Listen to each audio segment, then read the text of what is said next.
What's up, you guys? This is Jesse. I am going to deliver today my Peaceful Alpha method in 5 succinct points.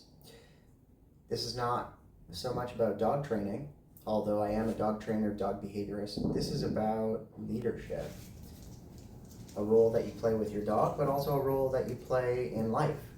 And how you are with your dog is how you are with everybody in life, especially when you're not conscious. So that's why I'm saying it that way. So the Peaceful Alpha method is, what's it going to give you before I tell you what it is? It's going to give you a calm, obedient dog. A dog that will follow you without really needing training. A dog that walks loose on a leash, a dog that doesn't counter-surf, a dog that doesn't get excited at the door. Why? Because you have connected with the dog, communicated with the dog, taught the dog how to handle his emotions. So the first topic, the first point of the Peaceful Alpha method is that you are a leader, and the way that you lead is with kindness, not with force. That's your tenet. That's what's in your mind. That's what's in your mind in your moment-to-moment awareness of your situation with your dog. When something happens with your dog, how do you respond? Are you reactive? And do you have a reactive dog? The second point is that you communicate with your dog using calming signals and mastery of the forbidden angle.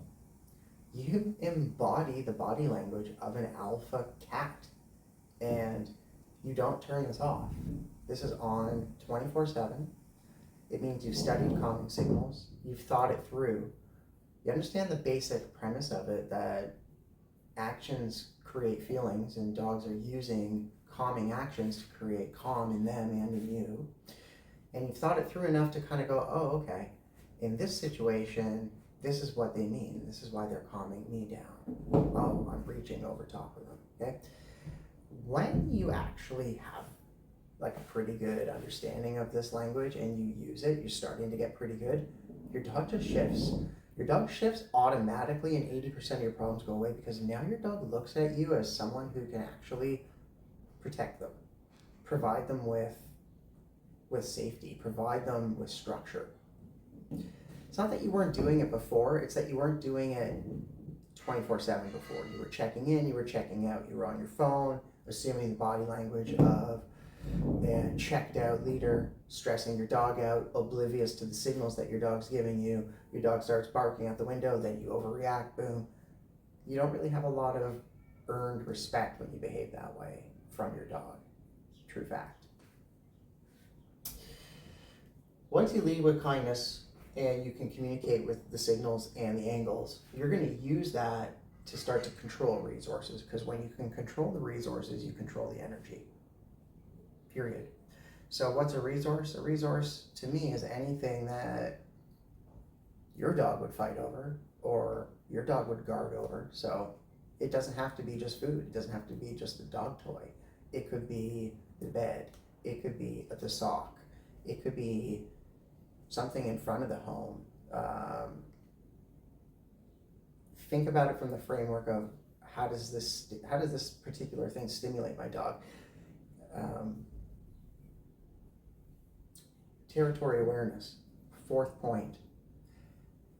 Territory awareness is something that is make or break with an elite level calm dog, because I'm talking about, do you want the kind of dog that just walks like this outside?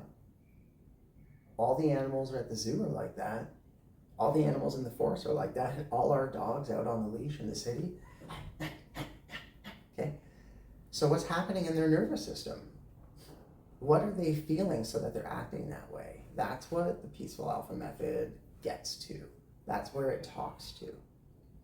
So moving through territory and having territory awareness of what's coming at you and where you're moving automatically downloads new strategic paths you're going to take, moments you're going to pause. Your dog's in tune to all this stuff, and when you start to show that you're also in tune to this stuff, wowza. Like just simple common sense, all the behavioral dominoes, they start to click. 5, your dog is your reflection. So the tenet here of this leadership style is, yeah, big picture, my dog is my reflection. They take on my nuances. We have the same goofy personality. Yeah, that's true. That's true because all your unconscious moments are reinforcing your dog positively in some capacity. So they learn to act like you and get your attention in certain ways. Micro picture, it's also true. What's going on in my dog's nervous system right now is a reflection of mine.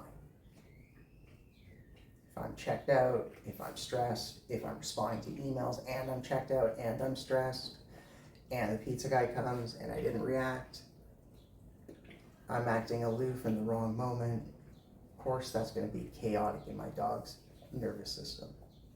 So that's on my mind. Because my own nervous system is on my mind, and I want my best, calmest, most coherent system. And the way that I look after me is the way I look after my dog. So I give my dog gym class, yoga, and meditation. All of this stuff is, in big picture, really cool. It's the formula that I use to heal all my reactive clients, that I use to train awesome temperaments in puppies and in rescue dogs, and it's the topics of all of my books, Enlightened Dog Training, and my most recent one that I wrote with Bubba, We Are Deeper Than You Think. We Are Deeper Than You Think is on Amazon right now. It's mostly a picture book, mostly written from my dog's frame of reference, so you're getting his angles, his perspectives, and what's happening in the environment, and he's coloring it in. This is about 80 pages worth of info, and it's a banger. Check that out. Link will be in the description of this video. And thank you so much for tuning in. Leave some comments. I'll respond to them. Ciao.